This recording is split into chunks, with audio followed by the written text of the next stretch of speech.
Hello, everyone. I'm Jennifer Barlament, the Executive Director of the Atlanta Symphony Orchestra, and it is my pleasure to welcome you to the second Building Bridges Symposium. In 2019, we gathered in person for the first Building Bridges Symposium in conjunction with the 25th anniversary of the Atlanta Symphony Orchestra's Talent Development Program. Who could possibly imagine that the world would change so much in the past 18 months? One of the silver linings of the pandemic has been that we've learned how much is possible to do virtually. After the success of the first symposium, we committed to continue the conversation and decided not to let a pandemic stand in our way. So we're thrilled to have so many of you join us this year virtually. One of the best things about meeting in person is the one-on-one and small group conversations that happen outside of sessions. And that unfortunately is not as easily possible in a virtual environment. When you registered for this event, we asked you if we could share your contact info with other attendees. We'll be distributing that list to everyone afterward to facilitate those essential follow-up conversations. And in addition, if you miss anything, don't worry. Each session will be recorded and posted later, so you'll be able to share it with colleagues and also watch sessions yourself later. Boy, it's been a year for all of us, not just because of the pandemic, but of course, because of a global racial reckoning of historic proportions. We really need to have these conversations as a field, and we need to listen carefully to the voices that will help shape a more equitable and inclusive future for orchestras. I'd like to make it clear that as the leader of the Atlanta Symphony Orchestra, hosting this symposium is not about us saying we have this all figured out. We've come a long way, but we also have a long way to go to come to terms with our past and to transform our institution into one that's truly diverse, equitable, and inclusive for everyone. We wanted to create this symposium as a platform to share information and conversations because there are major shifts we simply can't achieve as individual people or as individual institutions. Collective action is needed.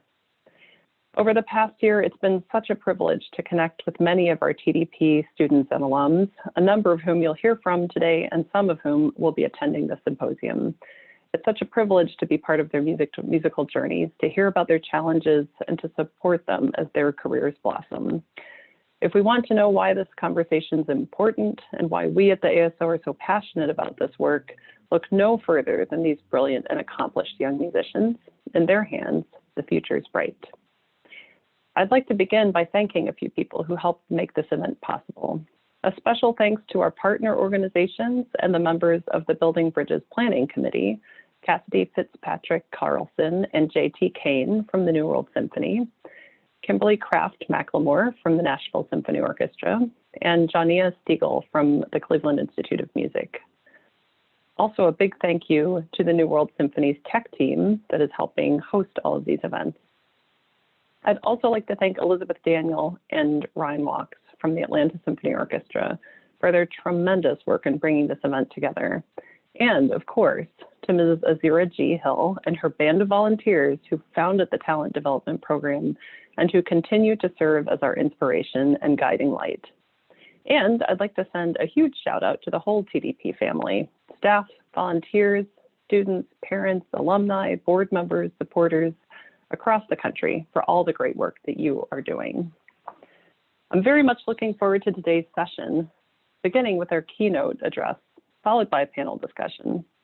We'll also hear nuts and bolts information, including how to get started if you're interested in building a pathway program, as well as best practices to find funding. And finally, we'll close today's sessions with a conversation about one of the most important current topics in the field, auditions.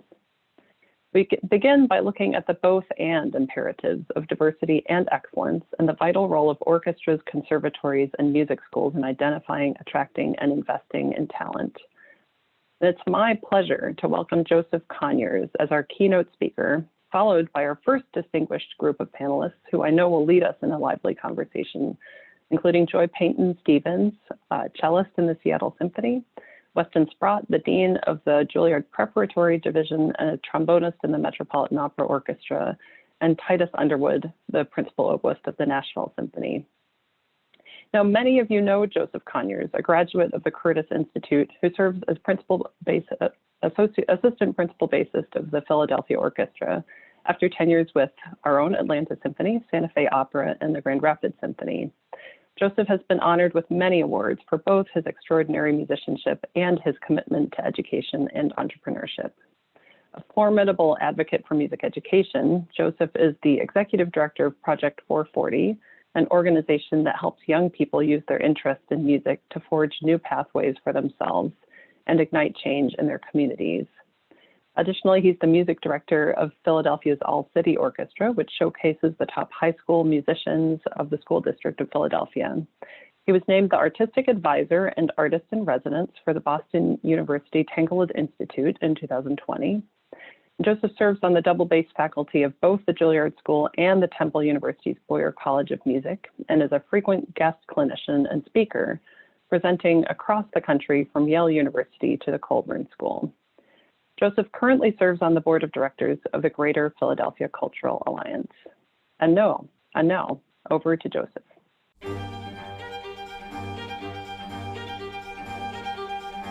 Hello, everyone. Boy, do I wish I could speak to you all in person. While I hope we are not far away from performances to packed concert halls, I'm grateful for the opportunity to address you all via this forum, the Building Bridges Symposium presented by my former colleagues at the Atlanta Symphony Orchestra. Thank you so much for the opportunity. Now, let me begin by stating that I am not an authority on equity, diversity, and inclusion. As a Black man, however, I look forward to sharing with you my experiences in the classical music space, as well as address what I think can make for an exciting future for our work. I currently live in Philadelphia, but was born 40 years ago, just last month, in the relatively small but beautiful town of Savannah, Georgia, crown jewel of the coastal empire. Sorry, Charleston. It is a gorgeous city. And growing up there, I didn't even realize how beautiful a city it was. All of those oak trees regally cloaked in Spanish moss, those charming squares surrounded by cobblestone roads, just like the ornate wrought iron fences surrounding those gorgeous Victorian homes. Those squares, each with their own character and personality. All of this was normal to me. It was my home. And do you know what else was normal in this quaint little city by the sea? The silence on how such a beautiful town came to be. What was behind such splendor, and what made it so that Savannah, still a major port city today, would become a beacon of colonial industry and commerce? This wasn't talked about so much, but oh, does the evidence remain. If those aged oak trees could speak, I'm sure they'd have some stories to tell. Y'all, we don't know what we don't know. I recently connected with a childhood friend, and she reminded me of Georgia Day, a holiday celebrating the colonial founding of the state of Georgia, birthed in my hometown of Savannah. Boy, did that bring back some memories. I totally remember Georgia Day. We used to get dressed up as icons of the colonial South and march in a parade downtown. But our conversation got me thinking, what on earth did my twin sister and I dress up as on Colonial Day? What could we have possibly put on that wasn't either completely historically inaccurate or wholly inappropriate? I mean, here I was, more than 30 years later, questioning the holiday for the very first time because the full history of the colonial South in that context was not discussed. We don't know what we don't know. Other relics from my past never spoken about or discussed, at least not in open circles. This, the Confederate flag. Yes, that one, which is not only paraded wildly everywhere in Savannah when I was a child, including by many of my schoolmates at a predominantly white school.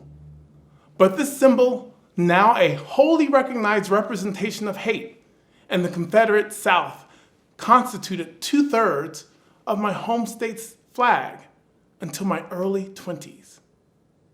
There it is. That was in the early 2000s, y'all. And all of that was normal. And in some places, this flag still is. We don't know what we don't know. But one's own ignorance is not an excuse for one's ignorance toward others. My parents, also from the state of Georgia, did not grow up with privilege. In fact, they grew up in what I would call the antithesis of privilege. My mom is from one of the most economically depressed parts of Savannah, Yamacraw Village, and my dad from the southwest corner of the state, Bainbridge, where he was one of 12 children and literally picked cotton as a child. They were first-generation college graduates, shout out to HBCUs, and lovingly supported a working-class family through tremendous faith and the pouring out of the whole of themselves. They provided numerous opportunities for their children. At the time, the world may have been dismissive of my parents, just as society was for most Black folks during this time, a time where there were buildings they could not enter and water fountains from which they could not drink. Yet those two nurtured a son who is now the assistant principal double bass of the world-famous Philadelphia Orchestra, sits on the double bass faculty of the Juilliard School in New York, is the music director for Philadelphia's All-City Orchestra, and is the artist advisor for the Young Artist Orchestra at the Boston University Tanglewood Institute. Y'all, this just ain't supposed to be. But as my mom would quickly tell you, God had other plans. He built a bridge for my parents that allowed them to support a family so resilient that despite what the world may have prescribed for our family's future, we could be a living testimony of what happens when prayer for preparation meets opportunity. You're looking at a picture of me performing on the stage of the popular Lucas Theater in Savannah as soloist with the Savannah Philharmonic, a theater where once upon a time, my parents were only allowed to sit in the balcony because they were Black. Here, in this picture, a few decades later, they could watch one of their children performing as featured artist in that same theater from anywhere in the hall they wanted. God had other plans. So why do I bring this up? Our nation's history is what has shaped our country into what it is today. To ignore these truths is to ignore our true selves, personally and as a nation. To embrace these truths will provide us with a much-needed blueprint for building a bridge forward, a bridge upon which we can travel together. So, I've got to admit, I've never started a speech this way. I'm known as the eternally optimistic guy. But my positivity is born out of the fact that I know what Black people have endured in this country. And I'm humbled to be a living example of what happens when, against all odds, folks like me are given the opportunity for success. I started my speech this way because context is important. My parents' story is important. The story of my ancestors is important. In a speech addressing diversity in our industry, context matters. For an industry addressing diversity and programs for BIPOC youth, context matters. For a nation addressing diversity and how it interweaves within our politics, context matters. Being dismissive of that context, our own American history, simply means the solutions we come up with will always fall short of the problems we are trying to solve. This isn't rocket science. You can't expect a runner who finishes a marathon giving all they've got to then be immediately asked to compete in a 100-meter dash because what happened in the past doesn't matter. Worse, in today's society, people of color are not only asked to sprint after 400 years of injustice, but they are oftentimes forced to run another marathon. Addressing the problems in our industry without examining why we are where we are is a grave mistake. If we can't start with this as our premise, it will be very difficult to have a conversation at all. I know this because the next generation of young BIPOC musicians tell me they are concerned. You see, not only am I the executive director of a nonprofit organization that works with marginalized youth, but I also have a pretty decent social media presence. Young people from all over simply want their voices to be heard. They just don't have the platform. As someone they look up to, I'm proud to be that voice. While the question raised at the symposium might be how to get more BIPOC kids involved in classical music, I ask you to ponder the question, why should communities of color want to invest in classical music at all? What has the industry done to earn the trust of people of color? Further, what am I to tell young people of color to do in a world where there are numerous examples today where despite having every I dotted and T crossed, being twice as good may still not be good enough? What do I tell them? The classical music industry's relative silence over matters of race only proves tacit complicity, no matter how unintentional. So, where do we go from here? We are at a symposium talking about building bridges. Now, I'm no engineer. My college degree says that I play the double bass. But it is my understanding that when building any bridge, it's important to have a full understanding as to why this bridge is being built, where this bridge is being built, how it is being built, for whom it's being built, and where this bridge is ultimately going to go. If these key points are not taken into consideration, all efforts may be in vain. In classical music, I'm not saying there hasn't been an effort. Millions of dollars have been funneled into our field to help change the diversity narrative. But the resultant numbers speak for themselves. Have you seen the statistics for the change in BIPOC individuals in orchestras? It's astounding. Because for Black Americans, it hasn't actually changed at all. Yes, in the area of women, there has been progress with almost a 50-50 split amongst orchestras today.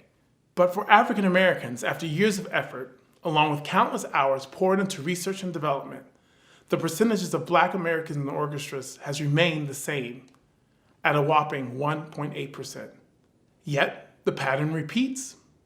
More money is invested, but there is no change. What's going on? We humans are curious creatures, you know? Despite our fragility and vulnerability in nature, it's our rationalizing and problem-solving skills that have thus far kept our species alive. Humans have done some pretty cool stuff. Present us with a challenge and we figure it out. How do we cook things or keep things warm during the winter? We figured it out. How do we move more quickly from point A to point B? We figured it out. How do we communicate with each other even across the globe? Well, we figured that out too. How to explore the heavens, goodness, land on the moon, a celestial orb 239,000 miles away. No problem. Or safely land a rover on the planet Mars, a whole nother planet, 166.9 million miles away, all while sending back the receipts within minutes to prove it. That's us.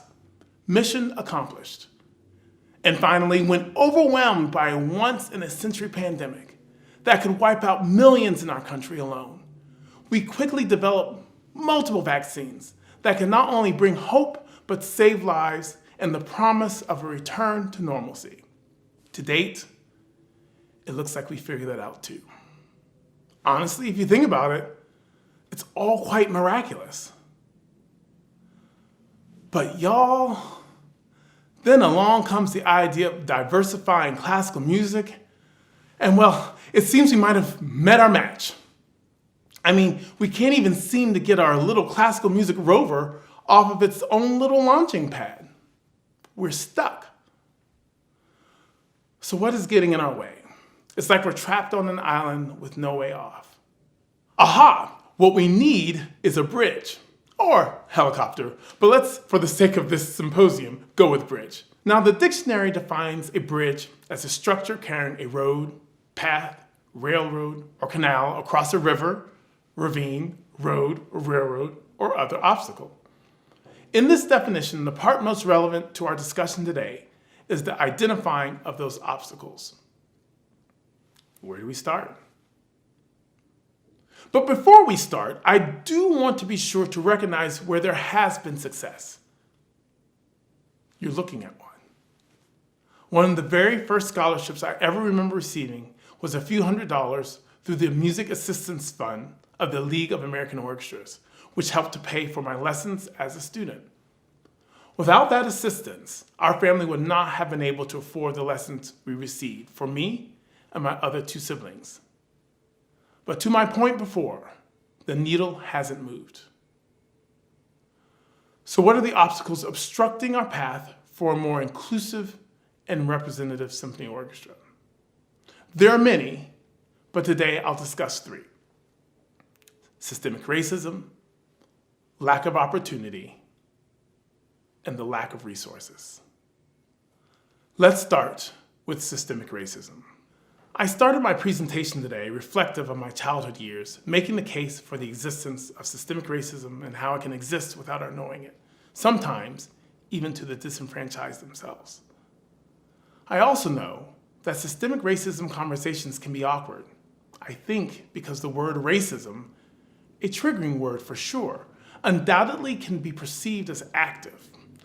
Talking about systemic racism thus implies that someone is actively trying to disenfranchise a group of people. I think most in our sector would never feel they are actively participating in such behavior. However, inaction on matters of racial inequality can be just as corrosive as the active, if not more so, because the silence on prejudices built into our systems that are clearly unjust and clearly unfair only allows those injustices to continue further oppressing the already oppressed. This is dangerous. Privilege exists in our society. I saw it every day growing up. Between going to church 7 days a week in a building located between two housing projects and attending one of the most elite private schools in the Southeast, I immediately saw the advantages of privilege. The abundant wealth of our country, including that of beautiful Savannah, was built on the backs of a people who have systemically been marginalized ever since arriving these shores. From slavery, to Jim Crow, to redlining, to mass incarceration, to police profiling, these systems, voted on and approved by our elected officials, existed and were approved within the confines of our nation's Constitution. And many of those laws still exist today. That, folks, is systemic racism. Now, are there people of different ethnicities who started with nothing, yet found success? Absolutely. However, one must acknowledge the centuries of systemic inequality against Black and brown people in our country, whether it is dealing with the implicit bias when applying for a job or lacking the resources to aptly prepare for one. I rarely speak about my personal experiences in my career, but the events of last summer, along with the encouragement from my own students in a pandemic that put the world on pause, allowed me to reflect on my past in a way that I personally never had. I rarely speak of the doubt folks had about my ability to succeed in this profession, whether they had heard me play my instrument or not. I rarely speak of the many microaggressions I endure daily. I honestly didn't even know there was a term for it. I never speak about that time I was called the N-word in what was supposed to be a safe space for a budding classical musician. The utterance was just out of earshot, but some brave colleagues let the administration know, and the situation was appropriately dealt with. I don't speak of the time I was singled out and literally kicked out of a restaurant in front of a group of musical colleagues when I was the only person a waitress recognized out of a group of musicians who hadn't paid their beer tab at a bar the night before. I don't drink, mind you, and the musicians you referenced were not my group of friends, but the waitress insisted that I was the transgressor. While these occurrences may have been upsetting, to be honest, having grown up in the church when compared to Daniel being thrown in a lion's den, or Shadrach, Meshach, and Abednego into a fiery furnace, I was doing pretty good. That has always been my perspective. While folks may do all they can to dampen my enthusiasm for life, what they could never steal was my own personal joy or my purpose. Despite it all, through it all, I was going to let my little light shine. And I think that for my ancestors, despite being enslaved, it is the same purpose that guided their faith and hope. Their inexplicable joy and unbreakable resilience superseded their natural selves, enabling the unbearable to become bearable. Their songs resonate through the generations, through to my grandparents' hearts, through to my own parents' hearts, through to my very own heart, and ultimately out of the instrument that I play. Their sacrifice gives me strength, even in the most difficult of situations. Despite my personal outlook in dealing with systemic racism, however, I realize not every young person has this perspective. I also recognize, as this is not a speech on religion, that there are folks who may think similarly, but not be religious at all. That being said, when it comes to the future of classical music and Black and brown people in the space, I encourage you to ask, then listen to what our young people have to say. Too often, solutions to serious problems in our communities are conjured up in boardrooms and not in the neighborhoods they are trying to serve. In the search to find solutions to the problems that plague disenfranchised youth, talk with them, empower them, listen to their voices. Their voices matter whether the industry is ready to hear them or not. And trust me, some of y'all ain't ready. But you must include their voices in the process for progress in our space, regardless of background or color. In building our bridge, let us learn from our past while listening to our present so that we can then confidently build a bridge for our future. The second obstacle, lack of opportunity. When I moved to Philadelphia, I was appalled to learn that Philadelphia was the poorest of major cities in America. Worse, the city, which had gaping holes in its education and public health systems, seemed to point to the inhabitants of the most depressed communities as the cause of the problem. Y'all, it's that line of thinking I will never understand. Underserved and impoverished communities aren't the cause of any problem. They are the result of a much bigger one. One of the only things distinguishing kids from the inner city and the suburbs is the opportunity for success. It reminds me of a television commercial I was on about 10 years ago. Check it out. My name is Joseph, and this is my aha moment. We were driving down the road and we saw some kids sitting on the porch, and my mom just made the comment that amongst one of them could be a genius, this great person no one would ever know. And that was my aha moment. As I grew older, what I wanted to do was use my talents and my opportunities to give back, to come back to my hometown in Savannah and try to inspire some children. This moment in my life has remained with me. How much untapped potential goes wasted in the world simply because that potential was never met with opportunity. The cure for cancer, the next Jesse Norman.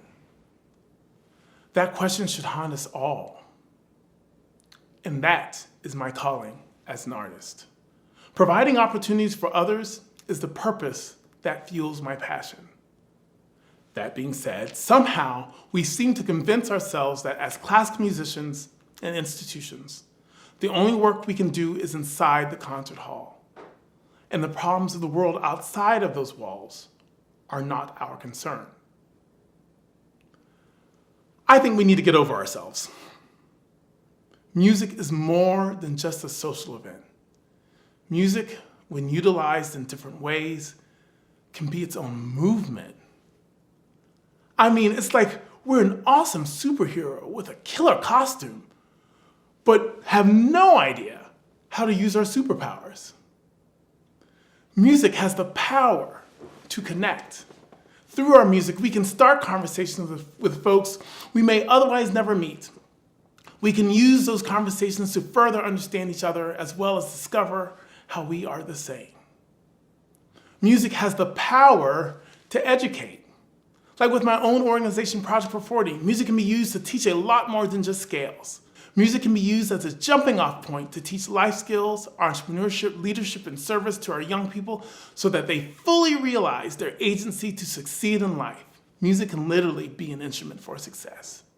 Music has the power to inspire. In the canon of great composers, we consistently praise those who did things differently, challenged the status quo, and stood up for what they believed in. They were disruptors. Yet in practice as an industry, disruptions make us nervous. With the whole of our superpowers as musicians, we might just have a chance at changing the world by simply providing that opportunity for success to all. We don't have to reinvent the wheel. We can just roll the one we've got with music at the center and our various talents as the spokes reaching out into the world. Many of you may know the common maxim, to whom much is given, much is expected. Our industry has been given a lot. Our community, therefore, expects a lot. Now, coincidentally, this saying has been misquoted from the original biblical text, which reads, "For unto whomsoever much is given, of him shall be much required." Required, it says. Of him shall be much required. The opportunity for young people through music is limitless, and I invite you to learn more about the work of my organization, Project 440, as well as other creative youth development programs that use music as a tool with which to develop better people. Project 440 is a music organization that doesn't teach music, but instead uses music as the jumping off point for young people to develop the entrepreneurial and life skills needed for success. Our youth have an active leadership council, and a member of that council has a seat on our board of directors where their voice can be heard directly. Project 440's organizational butterfly effect creates its own ripple effect of good. We built a bridge to support our young people, and now our young people are building bridges of opportunity to support others. And finally, the third obstacle, lack of resources. I was fortunate growing up. My parents, both of them, were fully supportive of my pursuit of music. Now, I had the type of parents who didn't enforce a curfew. No. It was because they were always with us. And I'm not kidding. If we weren't at school, we were at church. If we weren't at church, we were at lessons or orchestra practice. If we weren't at lessons, then we were at home together. While it may have, admittedly, felt a bit like prison at the time, I can now reflect on the fact that my parents were simply keeping their children focused in a world with a lot of distractions. Now, I realize this experience is not the norm for many young people. All of our paths are different and unique. For students who may not have had such support growing up, what is it that we can do to create such support for them? What is needed to bridge any gaps in those resources students don't have? Many of you are keenly aware of what it takes to be competitive in the music world. Are the students in our various after-school and talent development programs getting that same sort of support? And if not, what do we have to do to make sure that support is there? Now, before some of you managers listening to me right now go reaching for your blood pressure medication, hear me out. I am not saying the orchestra needs to open up community and health resource centers around the city or after-school programs. But what I am suggesting is examining how via the leadership capital in your communities, you might be able to connect with the systems that currently exist to create pathways of success for young people. Philadelphia, thanks to the Mellon Foundation, has such a pipeline in place, of which I'm proud to say that both my organization, Project 440, and the Philadelphia Orchestra are members of. It is a consortium of 9 organizations called PMA, the Philadelphia Music Alliance for Youth. PMA exists specifically to act as a bridge to the classical music profession for students from traditionally underrepresented communities in our field. Now, in its 4th year, PMA has graduated 34 students over 4 years, sending 30 on to top music programs across the country. Through a unique model of shared leadership and collaboration that includes the crucial voice of the School District of Philadelphia, we strategically design pathways for students, providing economic resources, guidance, and mentorship with the goal that these students eventually pursue music as a profession. We are strategically using the complex latticework of our alliances to invite potential students into our PMA family, nurturing them to success as soon as we are able to reach them. Project 440 provides the college and career and leadership development for PMA students, and we are thrilled to announce that the Manhattan School of Music has selected the inaugural recipient of the Project 440 Manhattan School of Music full scholarship to a 2021 PMA artist graduate who will be attending MSM this fall. When designing our various programs, we must be incredibly thoughtful in our resource allocations to allow students to navigate life with confidence. In building our bridges, resources act as a reinforcing steel to ensure that our students get from point A to point B. Without that support, our bridge is weak and the efficacy of our programs threatened. So, we've discussed some of the potential obstacles in building a bridge. Check. Now, where is it that we ultimately want our bridge to go? What is the goal of our respective programs? Well, from my perspective, as a whole, music education needs to be less about developing the next Andre Watts. Development is important, but more about discovering the next Andre Watts. What I mean is that we need to cast a wider net, which takes me to the next point. Why is the concert hall our ultimate goal for young musicians? I mean, it's nice to be aspirational, but at one point, are students allowed to play music for fun? Take, for instance, basketball or football. Students play well into high school and college without the expectation of becoming professional athletes, yet they use those formative experiences for success in their other disciplines. Why are our expectations for music students not similar? Through music, we can create better people, and those who do choose to continue onto the stage will also be better people.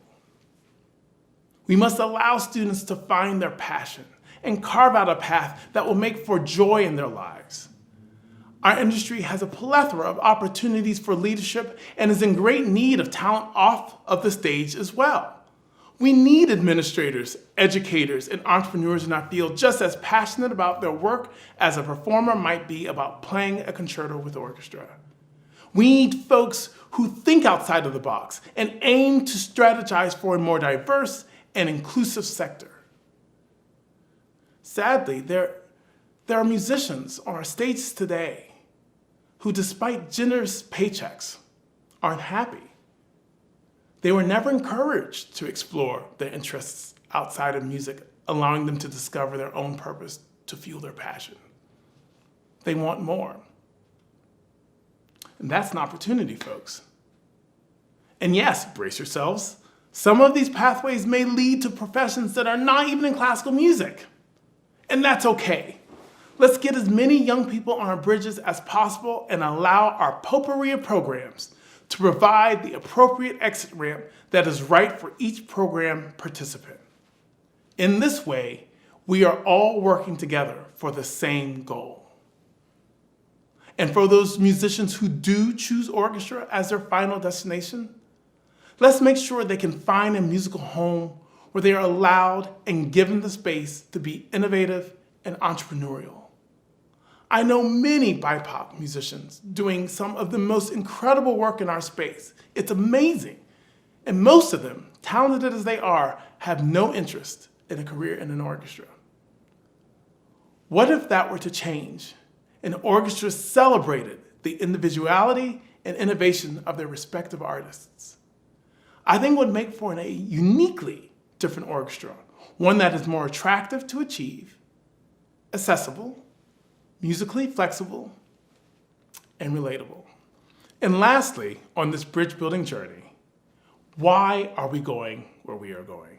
I assume every organization with any sort of EDI initiative will feel they might be able to easily answer this question. However, in my experience, while the talk is big, the walk is oftentimes small. We must do better. Now, motivation can be a curious creature. What's the motivation behind our EDI work? Despite the calls for change and adjustment to our industry's approach for decades, it took a once-in-a-century pandemic combined with the civil unrest spurred by the death of George Floyd to shine a spotlight on the cavernous gap that was the lack of work being done in the classical music space on the issues of EDI, work that has long existed, mind you. Despite wonderful organizations like Sphinx and Chineke as sources of inspiration, efforts, while ongoing, still seemed fringe and unique. The industry decided there was no need for change, so it was business as usual. But now, it's sexy, y'all.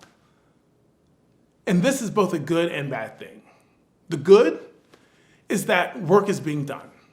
As a matter of fact, I'm amidst a recording project right now with the Philadelphia Orchestra, an institution that has recently completed the first phase of the EDI organizational assessment, which began before the pandemic, and recording the symphonies of Florence Price for Deutsche Grammophon with our music director, Yannick Nezezegin. It is a wonderful project. And as the ladies of one of my favorite podcasts, Classically Black, would say, TT Flow is lit. The bad part about the movement being sexy is that with time, that sexiness may wear off. We can't let that happen. But now that the problem has finally been identified in this way, we can capitalize on EDI's momentum in the sun. To do this, we must embrace systems change, noting that systemic change requires actually changing the system. Garnering the trust of your local BIPOC community will require changes not only in how we interface with our communities, but also in how we work together with them. Systemic change requires changing the system. You might say EDI and community engagement are priorities for your organization, but if only 0.0003% of your operating budget is dedicated to such initiatives, then some priorities have to be re-examined. One can't throw the whole of the institutional burden on one or two individuals on staff tasked with fixing the diversity problem. EDI is something the entirety of the institution must embrace. Systemic change requires changing the system. As someone who manages a nonprofit organization, I know firsthand the impact a board can have on driving institutional initiatives and how the organization is perceived in the community. If you want to have the voices of your community heard, then those voices must be at the table where those decisions are made. Anything else, to me, seems inauthentic, and the community will identify it as such. And that is whether they tell you or not. Systemic change requires changing the system. Diversity fellowships are increasingly becoming popular in our space and are a great opportunity for budding musicians to get a sense of what it's like working the job. In your fellowship programs, are fellows placed primarily to do the work that the orchestra musicians currently don't want to do? They shouldn't be.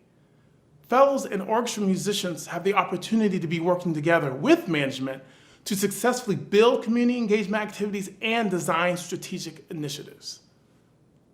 Finally, what happens when the fellowships are complete? If there are no next steps, has the industry really met the goal of diversifying American orchestras? Systemic change requires changing the system. But are we so bold as to actually make those changes institutionally where they matter? And y'all, now I think we can finally build. Working together, we can create the greatest art never seen, the most beautiful music never heard. I often mention how my upbringing in the Baptist church literally taught me how to sing. Gospel music was my theory professor. It taught me how to use my craft as a conduit to the soul. My roots in gospel music are a badge of honor in my music making, because with every performance, regardless of where I'm performing in the world, I'm bringing my authentic self and that history with me. That's what's so great about what we do in the arts. We have the potential to bring what makes us each uniquely different and add it to an experience that uniquely makes us the same. Diversity is excellence because it makes the whole of us better. We are in an exciting time for music. We have the opportunity to change what it means to be a musician without changing at all what musicians do. Let's not be afraid of how the future might bring change. Instead, let's focus on how what we do now will change the future. And like with all the other feats we've accomplished on this planet, I think we can ultimately figure this out too. But Joseph, our board can only... We can figure it out. But Joseph, the staff can only... We can figure it out. But Joseph, our musicians can only... Y'all, we can figure it out. We, all of us, can build a bridge to anywhere. We just got to do it. We just got to believe that we can do it. We just got to make a thoughtful and inclusive assessment, do our homework, identify and overcome our obstacles, map out our plan, then get it done. So let's get going. Let's figure this out. Thank you.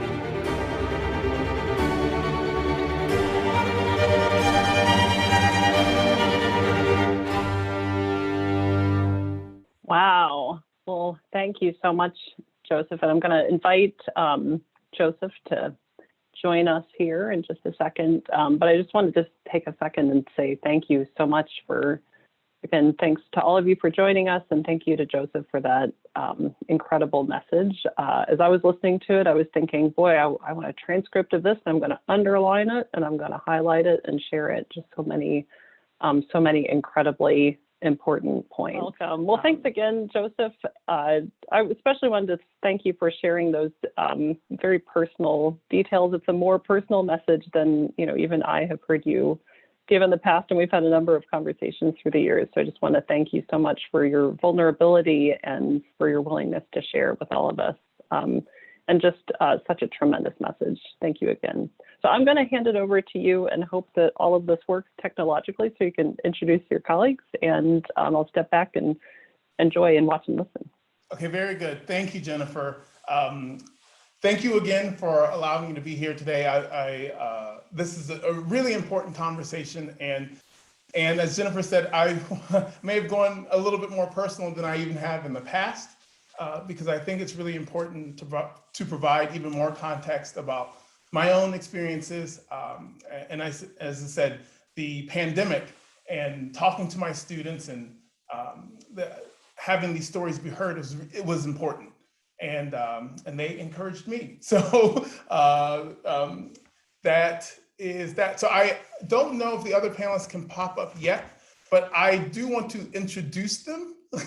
So maybe, oh wait, yes, there we go. There everyone's, yes. Oh, this is great. It's like family.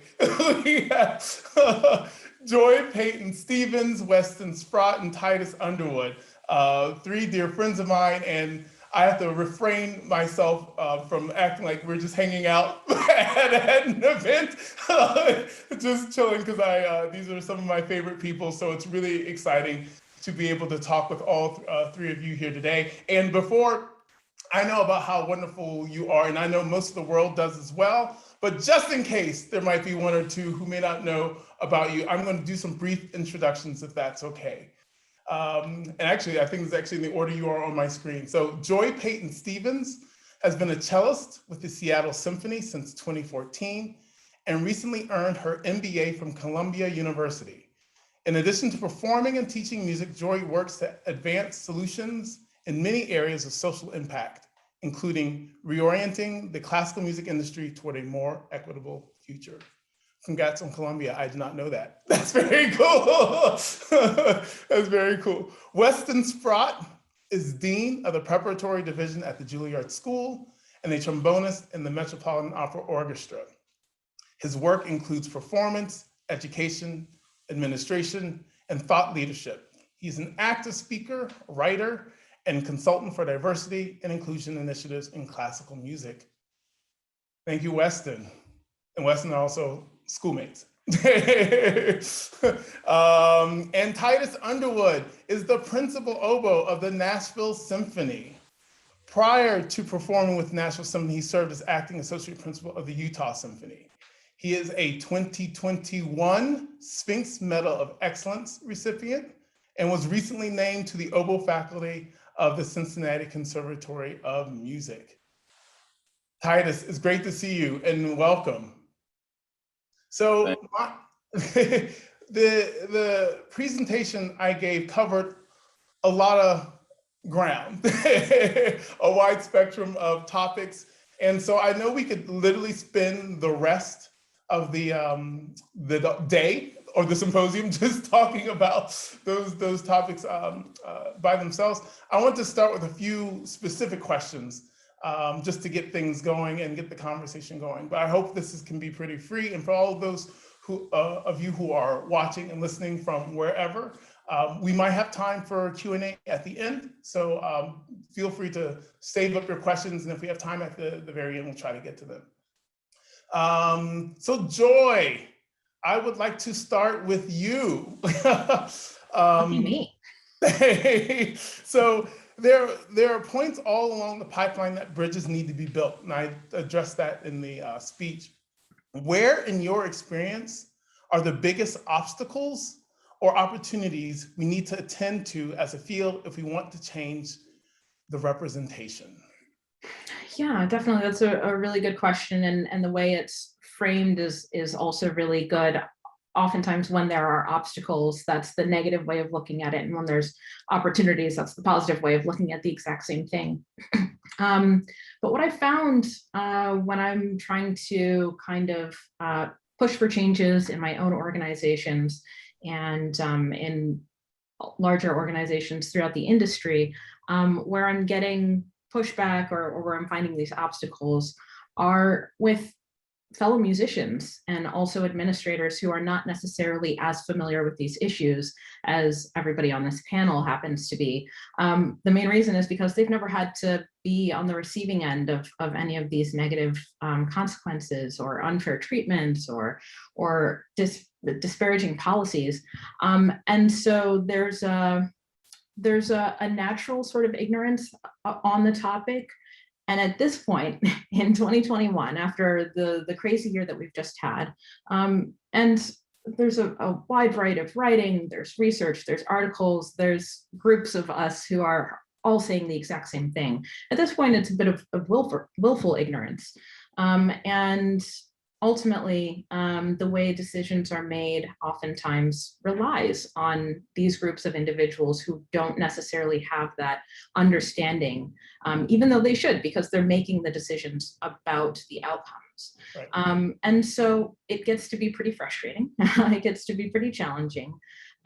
Because if you asked any of us about, certain policies, certain fixes, certain programs that we know would work and that would help advance some of these goals that organizations have at least claimed that they have, we would all be unified on a lot of them. But when it comes to trying to get them advanced, in reality, it relies on people who are not so sure of the subject. Yeah. But there, of course, is an opportunity there, because these policies, the policies as they stand currently, were designed by people at a certain time. Somebody made a decision, they sat down, they wrote something, and they couldn't see around this particular corner, or didn't want to see around this particular corner, whatever happened, what have you. But we're here now, and just as somebody wrote something then, somebody conceived of the policy then, a different policy can be put into place now. And so it's sort of up to all of us here, anybody that's involved in an arts organization at any level. If you have a voice, if you have the ability to write an email, if you have the ability to speak up, then you have the power to make some of these changes that are really patently obvious for those of us who have been paying attention to the issue. So a little frustration, a little hopefulness, and the time will tell how long it takes to advance some of these issues. No, that's great. And I think, well, I have two of my own thoughts with that. And I think one of the biggest things is something I feel like we can all work on. And I talked a lot about this even with my own students, particularly with the social unrest, and that is empathy. It's very easy for us to know our own world and say, well, this is the way things are. But I think the ability to actually put yourself in someone else's shoes to be able to understand. And that part is actually an extra step that I think is difficult for some. I think that definitely plays a major role. Weston or Titus, I don't know if you wanted to add anything to that or Sure. Yeah. I would say, oftentimes when I think about panels or we go to conferences, everyone is in search of a one-size-fits-all solution. What can we do? What is the problem with diversity in classical music, or what is the issue with early music education, or whatever it happens to be? And I think the real answer is that there are unique solutions for every community, and every community is different. Every community has different needs. It has different gaps. It has different advantages. The community that we have in New York City is probably very different than the community even just down the street in Philadelphia versus Nashville or Seattle or a place like Albuquerque, New Mexico, or Houston, where I grew up. What the culture is in those places, there's not a singular American culture. There are a lot of different cultures. Every city has a different demographic. They have different spaces. And so we have to think about what are the gaps in the spaces in which we operate? What are the opportunities in that space? What will work in New York may not work in Texas. What might work in Houston might not work in West Texas, on the border of El Paso and Mexico. And so we just have to think about that a little bit more. And I think people have to be willing to constantly reconsider their perspectives. Oftentimes we hear something that worked 20 years ago, worked 10 years ago, worked in one particular community, and we just say, all right, it would be easy for us to just copy that and try to copy and paste it and put it into our system. But that's not the way that it works, So I think being open to the fact that there are multiple ways to deal with these things, and also just being willing to reconsider where you're coming from and how you want to address issues all the time, and being willing to shift constantly, I think is going to be really important for success.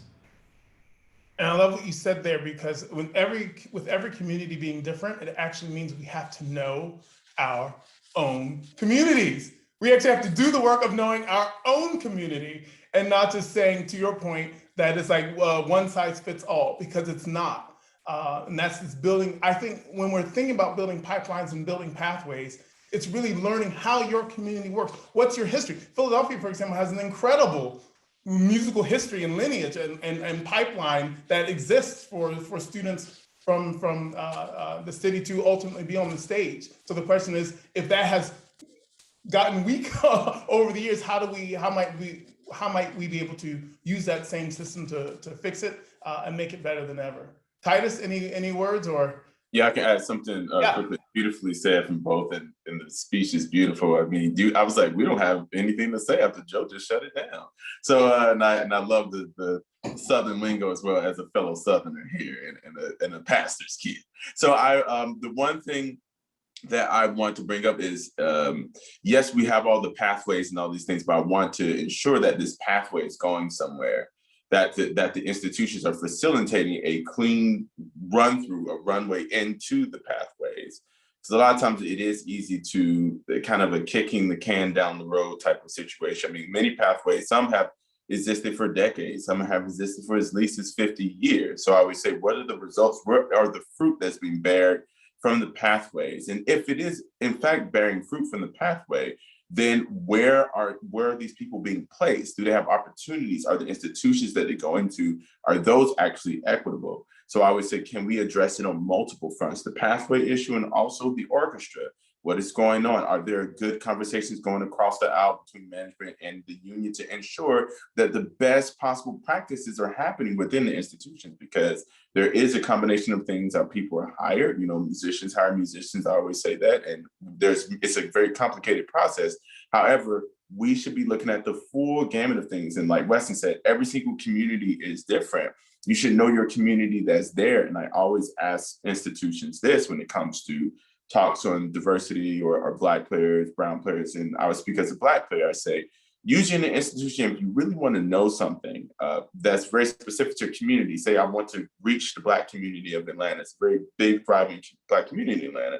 And if you want to connect with that, how many people are in your institution? Do you have enough people in the institution to have diversity of thought amongst that people group that you're trying to reach?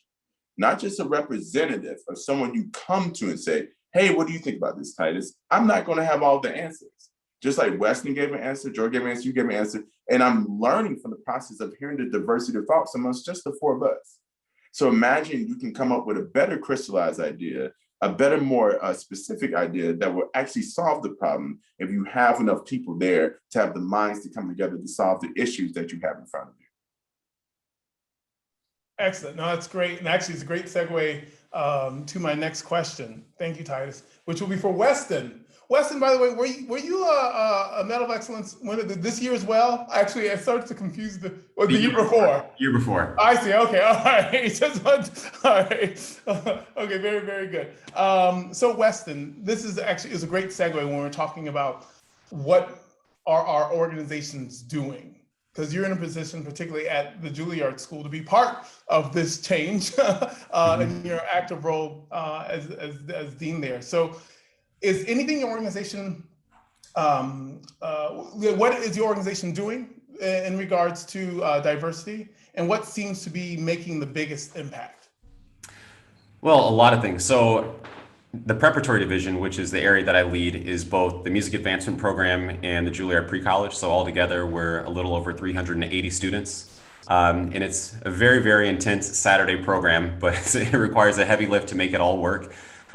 Just in the last year, Titus and Joy have both worked with the program. Joy's been a chamber music faculty member with us for a while, for the last couple of years.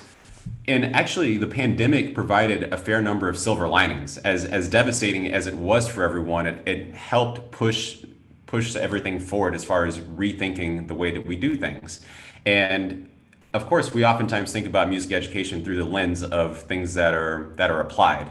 Playing your instrument in an ensemble or playing a solo recital or something like that. But the amount of academic education that students want, even at the high school and junior high school level, is incredible. They're really, really thirsty for it. And last summer, we created our first ever summer program, and it was 50% academic, actually. And we had great classes. We had Black Music in America. This past fall, we had a class that was expanding the canon, underrepresented composers. Right now, we're running a class Asian and Asian American composers, teaching our students about all of the different music that is out there, the history of these works, starting with Hildegard of Bingen, 12th century female composer, all the way to present day. And of course, we have faculty members and people in our community who are constantly asking the question, well, what can we do? One of the first things I did when I started my position was I asked our faculty in the music advancement program to create learning outcomes for the students for each year. And of course, because that program is specifically geared towards serving students who are historically underrepresented and underserved in classical music, we felt it would be extremely valuable and poignant in that particular space to have music represented there that's reflective of the community that we're serving. And understandably so, I think, especially in the intermediate to advanced high school range, a lot of people struggled. to find what are the etude books and what are the solos and the things that really work for these students at this level from that represent their backgrounds. And because that was a challenge, we decided to respond to that challenge by creating the work. So right now we're in the process of 35 commissions in both pre-college and the music advancement program by a huge range of really, really awesome composers, female, Black, Asian, Latinx composers. We have a partnership with American Composers Forum coming up next year with Valerie Coleman writing a piece for us through their BandQuest program for our wind ensemble and music advancement program. Been bringing in great guest artists, things like that. As a larger community, Juilliard has invested in creating an EDIB department that reports directly to the president. We've created an office of bias response. We have an EDIB task force. We've done training for all faculty, staff, and students. And that's not to suggest that we've figured everything out. There's still a lot of things that have to be figured out, but the steps in the correct direction are happening. And I think it's going to take a little while for the fruits of all those labors to come through. But that's an introduction to some of the things that we're currently involved with. That's excellent. That's great. Anyone want to speak from the because you're in the academic sphere in that way, in that regard, or you spoke from the academic sphere. What about from the orchestral sphere, which I mean, I feel like academia can bring its own issues, but definitely orchestra can bring another host of issues. I don't know if Titus or Joy either of you want to speak to that. Sure, I can speak to it. And Joy, you want to jump in? I know at Nashville Symphony, we did a couple of years ago, we had anti-racism training at Nashville Symphony, had it also this year. And one big thing that I usually saw, because I went to both of them, I went to one last year and one this year. The one thing I understood was, I mean, a lot of things people don't know, and other things, we have to know that a lot of times the path of resistance is the clear path. You know, that is the path that we must take. And a lot of times we're looking for the most convenient route that has the least amount of rub, but if there isn't a level of friction that happens there, then you haven't gotten to the root of the issue. And I think a lot of times it is amongst kind of orchestral culture to, you know, this, and what do you think about this? What do you think about that? You know, but if we really lean into it and we go with it courageously, then we can actually come up with solutions. But I always put it this way when it comes to the orchestral space and we're dealing with anti-racism training, things like that.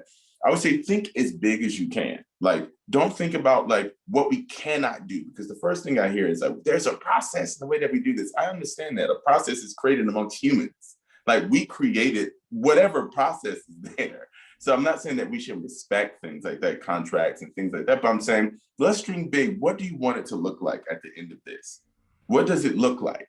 And then how can we best facilitate how to get there? Because that's how things are created. That's how things are set in stone. We figure out how it goes, and then we figure out a way how to protect that through contracts. So if we're thinking of it in that way, you're thinking more proactively than saying, these are the barriers we have set up, so we don't want to let this in because it takes a long time to figure this out. The people are there, people are ready to move, but are we comfortable with that movement? That's where the discussion really happens, is that, is it really, do we have to wait on the emotional comfort of others? I mean, I don't have all the answers to that, but I will say that discussion needs to be on the table, and tangible solutions should be the goal, and organizations should be tested on the fruit that they bear, not just the conversations they have. Yeah, and I'll just jump in with a few closing thoughts. The ideas, the specific like tangible solutions that I've identified and have been working towards in my organizations are things like designing out chances for bias to influence decision-making processes. Also, designing processes that are more transparent instead of kind of cloak and dagger anonymous votes, you know, where the candidate isn't quite sure where they stand until the vote happens and there's no discussion, there's no conversation, nothing's in writing. All of these sorts of policies really can lead to very problematic situations. And so these are the sorts of things that organizations should be examining, checking their own contracts, seeing, oh, do we have this type of language in here? And where did that language come from? Who does it benefit? And who does it leave out potentially? So I think, you know, going forward. a lot of overhaul needs to happen. I would just add real quick to that. I think this past year saw a lot of statements come out from various arts institutions, orchestras among them.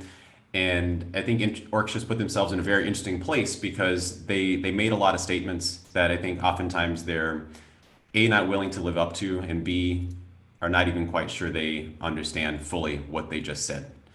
And so what's interesting is they put those things out there, and once you put something on Instagram or on your website or something in some form or fashion, it lives forever. And I think a lot of orchestras are doing things now.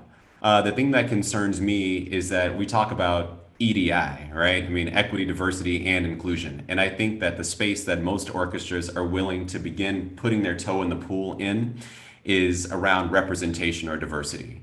But I think we have to make sure that that's not the only part of the conversation, and that we're actually having a legitimate conversation about a race equity culture across the board with the entire institution. So it's not just a matter of were we able to do something, not to say that it's not important, but it could be considered to be performative. To say, for example, we played music by Black composers, or we hired a Black soloist or a conductor this year. So see, we did something, we took a nice picture and we put it on the poster or on this website, whatever it happens to be. But a real race equity culture where if you were to, for example, disaggregate the salaries of all of your employees, you would say a Black employee or a Latin employee or a female employee is likely to make this amount in the organization just like anybody else would. Or if we were to disaggregate the data for who's on our board of directors versus who works on the janitorial staff, as a Black male, I would just as likely be the chair of the board as I would be the person who worked in the cafeteria, as I would be the person who plays in the orchestra. And the other part of that is having some recognition amongst the organizations about the role that they have played in creating the current culture, which that's generally not the conversation that most organizations are willing to have. So I think we have a long way to go. And I think the progress or longer standing progress will start to occur once organizations are willing to take on those bigger topics, not just the ones about representation, but about having a real race equity culture. Can I have one last? I want one thing in there, like literally 30 seconds. I think when we're talking about diversity, I think we should think even deeper on this topic. Is that if we're really thinking about it in a very straightforward sense, is that when we go to conservatories, we do learn diverse repertoire from different places. I always bring this up a lot. Debussy is different from Handel. Handel is different from Prokofiev. Prokofiev is different from Sibelius. You literally have to interpret the diversity of the canon in different places. What we're saying is that the diversity of this canon doesn't just live in a certain European space. So there are many different composers. So you're talking about William Grant Still versus an Inquieta versus the Sprott St. George. These are different Black composers in different places, which means that the interpretation that you bring to that must be coming from the region that they come from. So not only does that make us better artists, it gives us a deeper understanding of what does this mean, because you may put a Black composer and say, we put one here, but where does this region come from? Where does this person come from? What is the context of their writing? This is the deeper conversation, because that same level of detail is given to a Debussy, that same level of detail is given to a Bach. We never confuse the styles because they both reside in a continent. So I just want us to think about that as well. And I have never heard Titus say anything in 30 seconds or less, and he doesn't point, but he always speaks the truth. So give him his time. And I just wanted to ask Weston really quick, take the role of the moderator from Joe real quick. You've had to do all these difficult conversations over the past year and over your time at Juilliard as the head of the preparatory division. And I'm sure it hasn't been comfortable. I'm sure it hasn't been easy. But my question is, has it killed you? No, it hasn't killed me. But Okay. I mean, to give my own short answer to that, I think it's probably been easier for me than it has been for a fair number of other leaders in this space. And because I think there is some type of strength and calm that comes from having lived the experience that you're talking about and being able to speak to these different things authentically. So like everyone on this screen, we've all had to deal with racism, and we've been talking about racism and have been steeped in these conversations since we were born. We've been having these difficult conversations at the kitchen table with our families since the time we were children. So for us, we are not engaging in this conversation authentically for the first time over the last 16, 18 months or however long it's been. This is just now we're having a very similar conversation that we're very familiar with and very well versed in, just with a different group of people. And oftentimes I feel like some of these conversations are ones that we've been wishing we could have for a very, very long time. And now we're glad that people have finally caught up and decided they actually want to talk about it. So for me, I never shy away from those conversations. I actually invite them. I'm happy to talk about them. And it's been fine. It's been fine for me. That's my personal experience. I can't speak for everybody. Awesome. And I think the only thing I can add to that, because I feel like I'd be remiss if I didn't talk about my own institution and the Philadelphia Orchestra. I believe a few orchestras received grants from the League of American Orchestras, and that's the Catalyst Fund. And the Philadelphia Orchestra took advantage of that and created what we call IDEAs, which is a whole institutional assessment of the organization over a myriad of meetings over a long period of time that started the fall before the pandemic and ended in the middle of the pandemic. And then the pandemic happened. So that's kind of where things where things stood with the orchestra. But there has been increasing number of activities. But I love everything that you have all said in the continued work and the deepening of that work. Because it's like we've all written the recipe. Now we gotta have ingredients. I don't know if the recipe's even written, but we have ingredients now. Now let's see if we can put stuff together to move forward. So Titus, question for you that came from the presentation itself, and I actually like this one a lot, even if I do say so myself. And that's why should BIPOC musicians invest in classical music? And how do you answer that for yourself? And what inspired you to devote your career to classical music? Okay, this is great. Love the question. One, I do classical music because I like to do it. That's the simple answer for like the second half of that. I like playing classical music. I like the sound. I love making the sound with others and participating with creating music in real time. I mean, it's a pretty amazing experience to ride that wave of sound. So just the love of it caught my attention.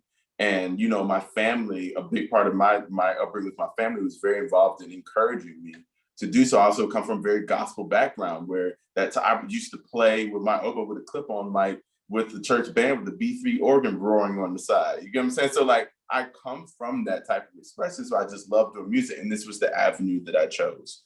As far as BIPOC people in this space, and I've leaned into Black people because that's my experience. I'll be specific about that. The reason why I say that is because we've been in this space for a very long time. This is a space that we've lived in. I taught a course at Richmond Symphony called Black Music Discovery, and I talk about how Black people are writing music, especially, and I'm even localized even closer. Let's just take America, for instance, because we like to zoom out really globally and be like, all the problems, but let's zoom in right here in America as far as like the composers that are here and the canon that we have right here in this space. It's not just Florence Price, it's William Grant Still, there's William Dawson, there's Blind Tom, there's Undine Smith Moore, there's Margaret Bunch, and these people wrote the stories of America, right? It wasn't just Copeland who wrote things for the common man.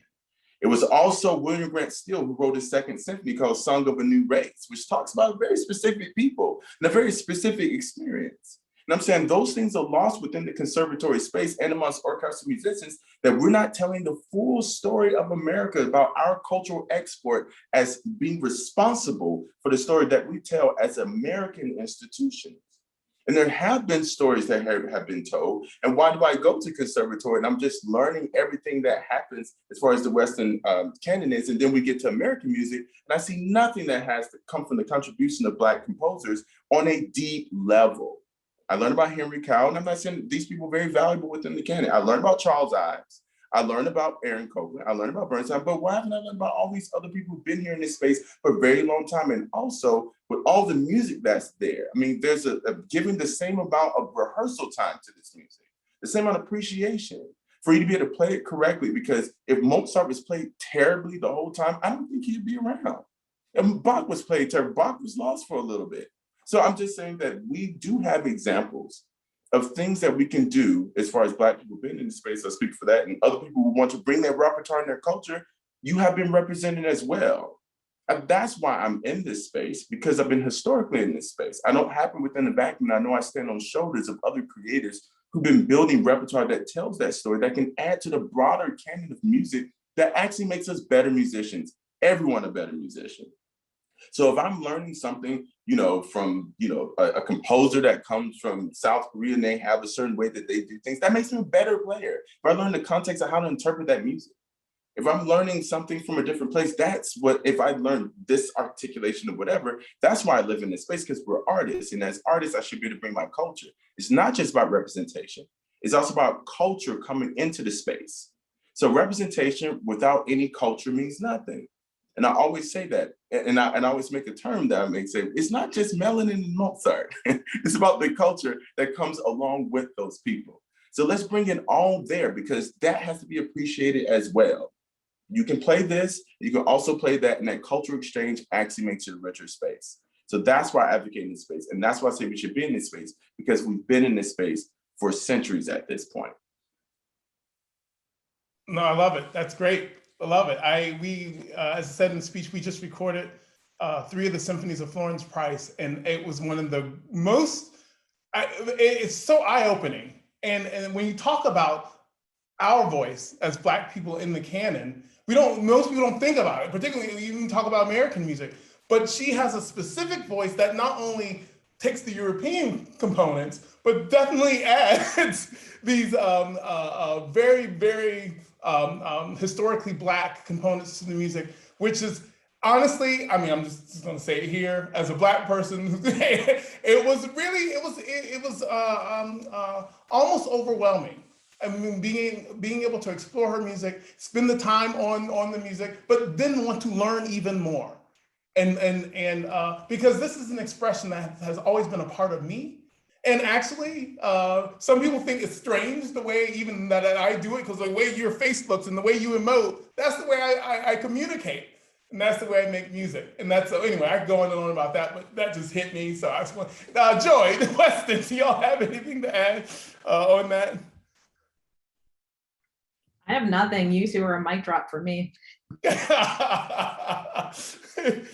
great. That's great. So I want to see, so Joy, I'll go back to you with another question. Let's see. Ooh, what would you say to an orchestra musician who has a core belief in orchestras as a meritocracy? Yeah, I think there's this myth of meritocracy, not just in the orchestral world, but also in America in general, perhaps out in the world globally.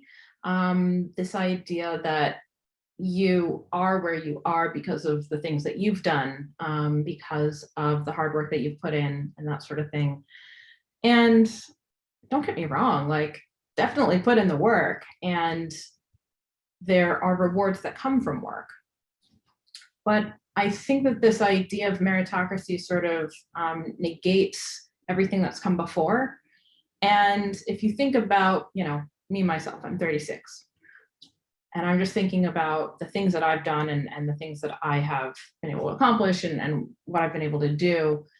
36 years of life is a small blip in the history of what goes on. And so the things that I've been able to do are heavily influenced by everything that's come before. And especially in America, once again, we'll zoom in just a little bit, like Titus said, to America, the founding of America and the history of getting things started and the way this country became wealthy was on the backs of slaves. It became wealthy because we didn't have to pay for the labor that was fueling the cotton economy. And so to ignore that really important piece and everything that's come since then, the discrimination, the redlining, as you mentioned, Joe, the disparities between, government subsidies for farming, vet bills, there's just endless things that you could dig into the history. It's the result, the outcome is obvious. That is why we are where we are. That's why you can sort of predict what underserved communities are going to look like and what extremely wealthy communities are going to look like. And so it's not anyone's hard work or lack of hard work, laziness, it's history. And to ignore that is really very silly. You sound silly. So also in the specific audition process, there have been all kinds of sort of unofficial avenues to landing a job. There's invite-only auditions. There's people that get invited to later rounds of auditions and don't have to go through prelims. There's trial weeks. There's all sorts of unofficial ways. There's the resume round. Like, who gets past the resume round? What are you looking for there? Who gets invited to those invite-only auditions? It's the people that are known in the industry already. So right there, that's an unfair situation. And in addition to that, then we have the question of, should screens come down in the finals? And the overwhelming majority of orchestras do take screens down in the finals. And my question about that is, if it really is a meritocracy, then why would the screen need to come down ever? Why do you need to see who's about to, be offered a position in your orchestra? I think that if you really actually examined the facts of how this industry is built and the facts of how this country is built, you'd very quickly realize it's not a meritocracy. It never has been. It can be. We have the potential to make it so. And I guess that's kind of up to us as if we're going to actually get there. Awesome. Thank you, Joy. Titus or Weston? Yeah, I'll add to that. I'm just taking a couple of notes. I mean, Joy largely nailed it. If the question is about meritocracy, whoa, sorry, I have something going on in my. Sorry. He loves trombone so much, he just cannot even get away from it. That's even right. For a panel discussion. It's his muse. It's to get his juices flowing.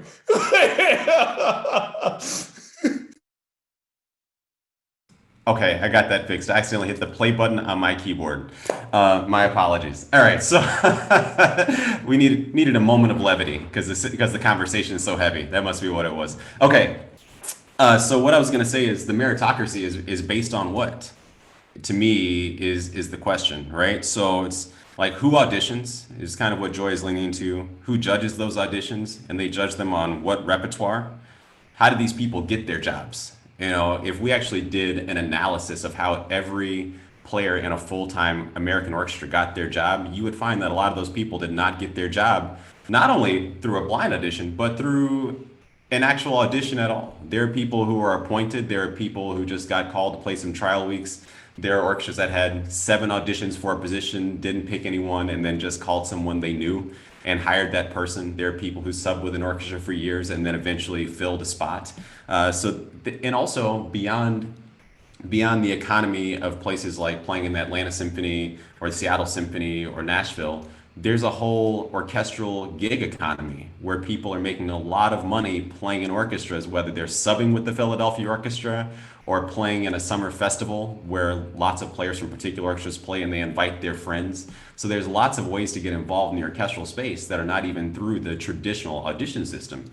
And the thing about the myth is, I think there's this myth that orchestras have these meritocratic auditions and that the system is the same across the board, and it's not. Every orchestra has a different process for how they do those things. And even if they were the same, even if every orchestra was saying we're going to have a blind audition start to finish, would that be the answer? Because then you'd be determining who's the best, right? But you'd be determining who's the best at what? And kind of back to that conversation we're having at the beginning about every community needing a different solution. I imagine that the needs of the Memphis Symphony, what they need from their musicians, is probably different than what the Metropolitan Opera needs from its musicians. The community they're serving is different. So the skills that they need their musicians to have are probably different. And that goes not only with things like, are we playing, standards versus pops versus, how many educational concerts or children's concerts we're doing, but are we doing chamber works? Are we doing things where people need to be able to interact with their audiences? What's the makeup of that audience? If we're going into schools to do educational programs, what's the demographic makeup of those schools? Do we have people in our orchestra who can authentically communicate with those people? Who's the best at all that stuff?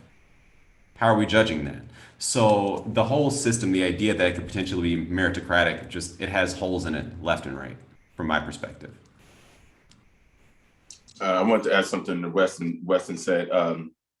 It covers all the points, the meritocracy, but I want us to go even deeper with this. Is that we're in this space because of the summer of 2020, right? All these things that happened that brought race right to the forefront. Now everyone's talking about it. But I want us to really think about something. Orchestras also, and unions, and all of us we have to be accountable. And that's the thing, accountability. We don't pivot just to make it fair. We pivot to repair it. Because there has been damage that has been done. There have been people who have been left out. There have been processes that have not been fair. And the thing that we bring up is this discussion, this kind of false discussion of a screened audition. Auditions have never been blind. The three of us have, along with Alex Lane, wrote an article on that in the Times. We've talked about when people come to me and say auditions are blind, what are we going to do about that? That's already a false argument. It's baiting people into thinking that they've done something that's fair from the beginning, and how can we make it more fair? It's never been fair. It's never actually been based completely off of meritocracy, even in and of itself, because when the screen comes down, it's not just about the effort of the player anymore. So we haven't just been listening with our ears in this acoustic art form. We've also been looking with our eyes. And that also shapes the way the institution comes out and looks. So it's like I said before, it's not just about how can we just make it fair, but how can we be accountable and repair the things we have not done and address those issues to ensure that we actually put ourselves in an equitable situation, an equitable institution. So it's not just dodging the bullet. We're going to use this struggle to say, now all auditions are blind because this has happened. But what are you doing to that community that you address? When you said Black Lives Matter with your institutions, what are you doing specifically for that community that you mentioned? Anytime you mention a community, you have to say, what are we doing according to that we said? How have we been held accountable? So that's the biggest thing that I want orchestras to really lean into, is to look at things and then dream big and figure out how to facilitate that change. No, I love all of this. And I think it makes us, it goes to that point that I mentioned in the speech about what is the ultimate goal? Like what is an orchestra, and who are we in our communities? And if we want to limit it, because I think it is limiting, to just saying, we give great performances and da-da-da. Great. And if people think that's fine. I personally think it could be so much bigger and better and greater and inclusive than that. And I think that's the core of our conversation today. It's not, and I feel like that's the other thing that, if I want to add my 2 cents, this fear that something's being taken away. Nothing's being taken away. I get nothing. It's all still there. We're adding, which to me makes it better, because that's how nature works. That's how art works. As it's already been mentioned already in this conversation, the more we can bring in, it's almost like if you're a scientist looking for data to build something, I don't know, some spatial, whatever you want. But you want as much information as possible, not just the information that suits you because you think it'll be best for the project. You want as much absolute information as possible. So yes, I think it's really important for us to really concentrate on what do we want this institution to be, not versus what it is. Because I think what it is, it needs some improvement.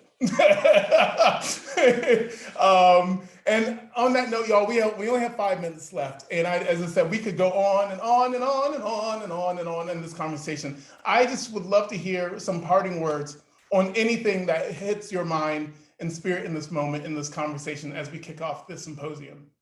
And I'll let you all decide who goes first. I know that's probably a horrible moderator thing to do, particularly on Zoom, but I'm gonna take a risk. I will kick it off because I'll probably bring the energy level down, and I'll leave it to the boys to bring it back up.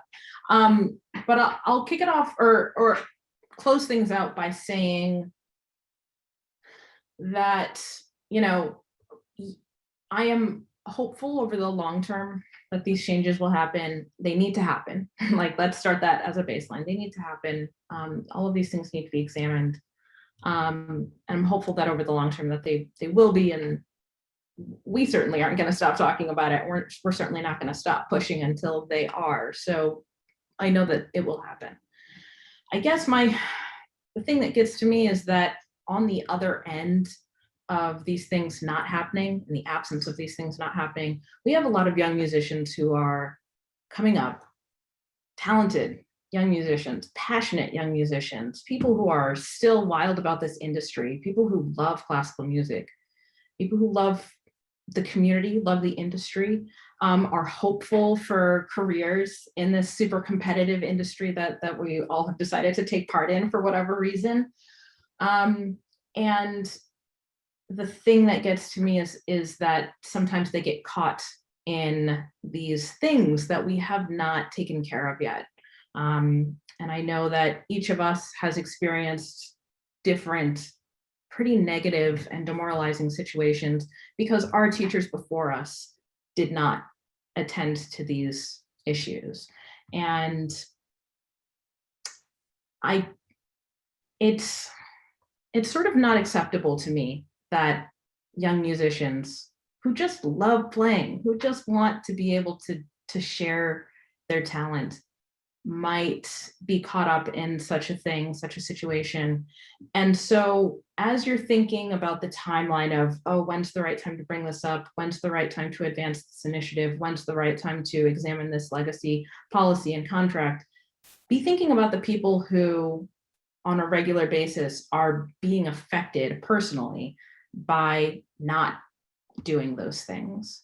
I would encourage everybody to sort of accelerate their timeline, and hopefully we can get to a point where everybody is welcome, actually genuinely welcomed into this industry, to share in the arts. I'll leave it there. Awesome. Thank you, Joy. Titus, Weston. I'll go ahead. I'll let Titus do the benediction. So, I mean, what I would say is, I think we all have to, in general, do less talking and do more doing. I think that's really important. Oftentimes, I find that organizations in general, in our space, want to let really nice, candid conversations become a replacement for actually doing the work.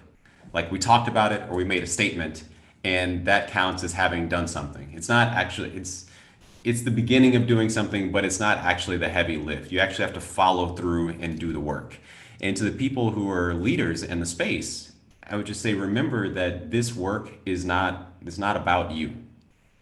It's about doing something that's much, much bigger than you. So once you can park your own ego to the side and not be concerned about how doing this work is going to reflect on you, or not be too concerned about what some particular patron is going to think because you've decided to take a courageous step in the direction of doing something that's real work. There's something very liberating about entering that space, about entering the space where you basically say, I'm going to separate from the me agenda and start dealing with the we agenda. You know, I think there's something really, really powerful about that. Something that's not my objective, but something that is the objective. Are we actually going to do that type of work?